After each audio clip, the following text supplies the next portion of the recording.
இந்த அடிக்கிறதுக்கு ஆண்கள் வந்து பெண்களை பார்த்து கையோங்கிறாங்களே, என்ன நினைக்கிறீங்கன்னு கேட்டாங்க. அண்ணன் சொல்லி இருந்தாரு, தனக்கு பொம்பளை பிள்ளை பிறந்தா காலையில ஸ்கூலுக்கு லேட்டா எந்திரிக்கிறா அப்படின்னா, சின்ன பிள்ளை தூங்கட்டும் ஆம்பளை. அதே பிள்ளை வேலைக்கு போயிருச்சுன்னா வீக்கெண்ட்ல தூங்கிட்டு இருந்தா வாரம் முழுக்க உழைக்கிறா, இப்ப தூங்குனா என்ன அப்படின்னு கேட்பான் மனைவிட்ட. அதே பிள்ளை கல்யாணம் ஆகிற சமயத்துல தூங்கிட்டு இருந்துச்சுன்னா, கல்யாணம் ஆக போது இன்னும் தூங்கிட்டு இருக்கா பாருங்கன்னு மனைவி சொன்னா உடனே அப்பா வந்து சொல்லுவாரா, நம்ம வீட்டுல இருக்கிறதுக்கு தானே சந்தோஷமா இருக்க முடியும், தூங்கட்டும் அப்படின்பாராம். இதை சொல்லிட்டு அண்ணன் சொல்றாரு, இது எதையுமே தன்னுடைய பொண்டாட்டிட்டு அப்ளை பண்ணாதவன் பேர் தான் புருஷன்.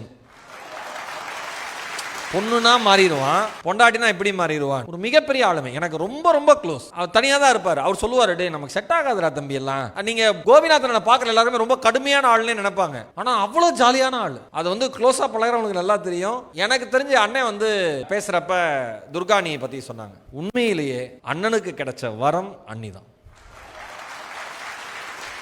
எந்தவித மாற்றமும் இல்லை. ரொம்ப ரொம்ப முக்கியமா சொல்ல வேண்டிய ஒரு விஷயம், கோபிநாதன் ஒரு தொகுப்பாளரா, எழுத்தாளரா, பேச்சாளரா இப்படியெல்லாம் நான் ரசிச்சதை விட ஒரு நல்ல தந்தையாக, ஒரு நல்ல கணவனாக, ஒரு நல்ல மகனாக, ஒரு நல்ல சகோதரனாக, ஒரு நல்ல நண்பனாக, ஒரு நல்ல அண்ணனாக, உறவுகளை ஒருபோதும் தான் எந்த இடத்தில் உயர்ந்தாலும் விட்டுத்தராத சராசரி ஒரு உறவுக்காரனாக அவரை பார்த்து ரசிப்பதில்தான் இந்த தம்பிக்கு ஆக பெரிய மகிழ்ச்சியே அடங்கி இருக்கிறார்.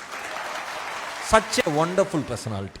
அவர் வந்து கோவமா சில சமயம் அப்படிதான் பேசுவார், ஆனா பின்னாடி பேரன்பு இருக்கும். ரொம்ப இயல்பா இருப்பார், ஜாலியா இருப்பார், சூப்பரா இருக்கணும். நீங்க எப்பயும் சூப்பரா தான் இருப்பீங்க, எப்பயுமே சூப்பரா தான் இருப்பீங்க. எங்க அண்ணன் வந்து ஜெயிச்சிட்டாரு அப்படிங்கிறது எனக்கு எந்தவித ஆச்சரியமே இல்லை. நல்லா படிக்கிற பையன் பாஸ் ஆவான், நல்லா படிக்கிற பையன் ஃபர்ஸ்ட் மார்க் வாங்குவாங்கிற மாதிரி கோபிநாதன் வாழ்க்கையில் வெற்றி பெற்றதுங்கிறது தகுதியுடைய ஒரு மனிதருக்கு தகுதியான விஷயம் கிடைச்சிருக்கு. இந்த கொண்டாட்டம் எல்லாத்தையும் தாண்டி நான் ஒரு தம்பியாக கீழே உட்காந்து அப்படி ரசிச்சிட்டு இருந்தேன். எனக்கு அண்ணன் வந்து நான் எப்பயுமே சொல்லுவேன், அவரோட பிறந்தநாளுக்கு வாழ்த்து சொல்கிறப்பையோ இல்லை ஏதாவது ஒரு விஷயம் பார்த்துட்டோ நான் பேசுகிறப்பையோ சொல்லுவேன், நீங்கள் பெரிய இன்ஸ்பிரேஷன், எங்களை மாதிரி அடுத்த ஜென்ரேஷன் ஸ்பீக்கருக்கு நீங்கள் பெரிய இன்ஸ்பிரேஷன். ஒரு சூழலை எப்படி கையாளணும்னு தெரிஞ்சவங்க தான் எனக்கு தெரிஞ்ச ஒரு சிறந்த பேச்சாளர்னு நான் நினைக்கிறேன். இவ்வளவு வெவ்வேறு வகையான ஆளுமைகள், இவ்வளவு பேரையும் ஒரே இடத்துல பார்க்க வச்சதுக்கே கோபிநாதனுக்கு நன்றி சொல்லணும். எவ்வளோ பெரிய மனிதர்கள், எவ்வளோ பெரிய தலைவர்கள், எவ்வளோ பெரிய ஆளுமைகள். ஒரு சின்ன விஷயம், ஒரு பேட்டியில் அண்ணன் சொன்ன விஷயம் நான் நினைக்கிறேன். இந்த அடிக்கிறதுக்கு ஆண்கள் வந்து பெண்களை பார்த்து கையோங்கிறாங்களே, என்ன நினைக்கிறீங்கன்னு கேட்டாங்க. அண்ணன் சொல்லி இருந்தாரு, தனக்கு பொம்பளை பிள்ளை பிறந்தா காலையில ஸ்கூலுக்கு லேட்டா எந்திரிக்கிறா அப்படின்னா, சின்ன பிள்ளை தூங்கட்டும் ஆம்பளை. அதே பிள்ளை வேலைக்கு போயிருச்சுன்னா வீக்கெண்ட்ல தூங்கிட்டு இருந்தா வாரம் முழுக்க உழைக்கிறா, இப்ப தூங்குனா என்ன அப்படின்னு கேட்பான் மனைவிட்ட. அதே பிள்ளை கல்யாணம் ஆகிற சமயத்துல தூங்கிட்டு இருந்துச்சுன்னா, கல்யாணம் ஆக போது இன்னும் தூங்கிட்டு இருக்கா பாருங்கன்னு மனைவி சொன்னா உடனே அப்பா வந்து சொல்லுவார், நம்ம வீட்டுல இருக்கிறதுக்கு தானே சந்தோஷமா இருக்க முடியும், தூங்கட்டும் அப்படின்பாராம். இதை சொல்லிட்டு அண்ணன் சொல்றாரு, இது எதையுமே தன்னுடைய பொண்டாட்டிட்டு அப்ளை பண்ணாதவன் பேர் தான் புருஷன்.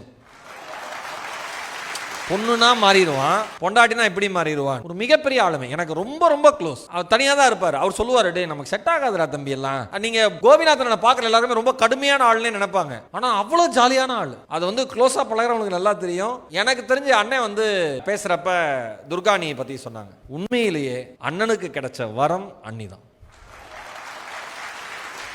எந்தவித மாற்றமும் இல்லை.